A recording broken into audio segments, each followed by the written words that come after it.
Now we know what a misaligned career means. How can one begin fixing it? I think it goes back to the basics. The first step to understanding there is a problem is identifying the problem, right? So you have to diagnose where you went wrong, right? And that is why I work on this personal alignment with the student in such great depth, because if you don't have that personal alignment, the career strategies will not yield sustainable results, right? You have to win in your own eyes first. That personal victory comes before your public victory. Working to identify what are your highest priorities, right? If your career got misaligned, what other pain points are you facing? What is your purpose? Why do you get out of bed every day, right? Understanding what will be the milestones on that career journey. So if you want a fulfilled life and a fulfilled career, then what will be the milestones, okay? That roadmap, what will it look like? What would be those meaningful points of progress that you want to achieve? And lastly, how will you allocate your time? Because see, everything in your life is fighting for your time.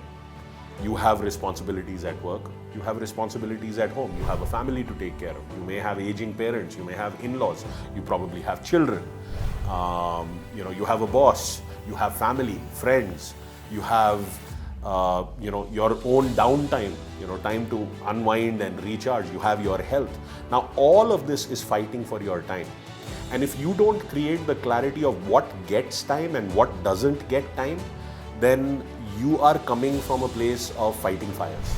Whatever becomes most urgent and most important will land up getting your time, right? And that's not living by design, that's living by default. When you live by default, you turn into a follower. When you live by design, you turn into a leader. And living as a follower requires no effort. But living by design, living as a leader requires concentration, focus, stamina, all of those things. So, you have to create a plan right from the foundation to target the right roles. And there are roles that are published and posted, and then there are roles that are never posted.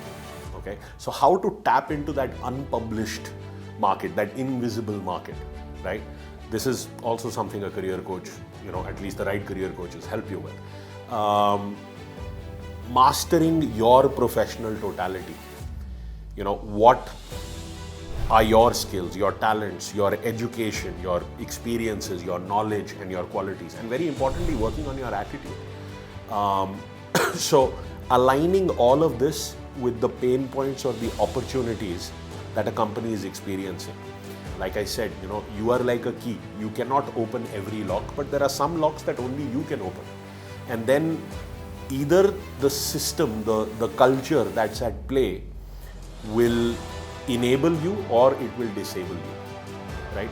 Because see, in life, we get to choose who our friends are, right? We have something common with someone, we develop a friendship with them.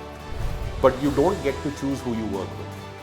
There is a pre-existing condition at play there. There are pre-existing personalities that have already been developed.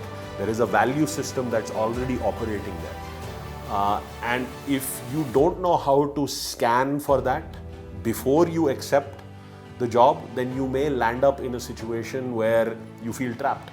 Because the ground reality of working for a company versus what a job looks like on paper can be two very, very different things. It's a very common pain point that a lot of people experience in their careers. So, this how to prepare for the interaction and screen for this. How do you get to know the company? Why do you start liking the company? How will you have the trust that yes, there is no difference between what the job looks like on paper and what it's actually going to be? There are strategies there to be able to uncover all of this information, because if you have especially been subject to such situations before, you've been burnt by hot milk, you're even going to blow on a cold drink, right? So it's very important to keep all of this in mind, because a lot of people, they land up facing that permission paradox. The permission paradox is where you can't get the job without the experience, you can't get the experience without the job.